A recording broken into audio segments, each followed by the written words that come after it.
ubuyobozi bw'ikigo BioNTech bwatangaje ko ibikorwa byo gutangira kubaka uruhererekane rw'inganda zikora inkingo zarwo muri Afurika bigiye gutangirizwa mu Rwanda tariki 23 muri uku kwezi turimo kwa gatandatu. Ni inkuru y'ibinyamakuru bya The New Times n'imvaho nshya ivuga ko ikigo BioNTech cyateguye ikoranabuhanga rigezweho ry'inganda z'inkingo gitezwe mu Rwanda bitarenze mu mpera z'uyu mwaka. U Rwanda, Senegal na Ghana akaba ari byo bihugu byateguriwe kubona iryo koranabuhanga rigezweho rizagezwa ku mugabane wa Afurika ziteranyijwe mu buryo bwa kontineri, bigatwara igihe gitoya cyo kuzitunganyiriza ahabugenewe no gutangira kuzibyaza umusaruro. Buri ruganda muri zo ruzaba rufite ubushobozi bwo gukora doze zigera kuri miliyoni 50, kandi izo nganda ngo ntizizakora inkingo za COVID-19 gusa kuko zizajya zikora n'inkingo z'izindi ndwara zirimo malaria, sida n'igituntu.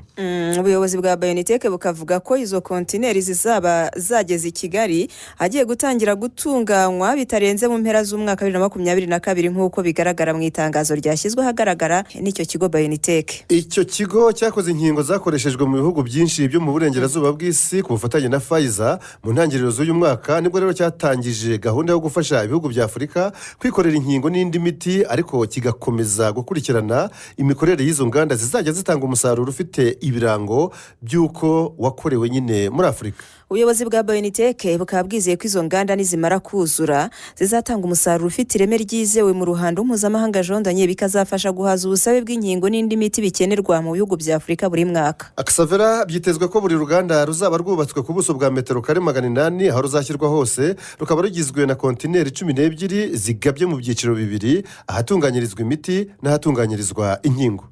Umushinga wo guharanira ukwigira kwa Afurika mu rwego rw'ubuvuzi ukaba waratangiye nyuma y'aho icyorezo cya COVID-19 kigaragaje ubusumbane no kwikubira bikabije byagaragaye mu kubona no gukwirakwiza inkingo z'icyo cyorezo. Kubirebana n'inkingo zatinze kugera muri Afurika kugeza n'ubu, umubare w'abamaze gukingirwa ku mugabane wa Afurika ukaba ukiri hasi cyane ugereranyije n'ahandi. Kubaka inganda zikora inkingo n'indi miti ku mugabane wa Afurika bibonwa nk'intambwe ikomeye igiye guhindura urwego rw'ubuzima muri rusange, bityo u Rwanda rukaba rwariyemeje gusigasira ubu bufatanye no gutanga umusanzu warwo mu guharanira ko butanga umusaruro ku mugabane wa Afurika mu buryo burambye.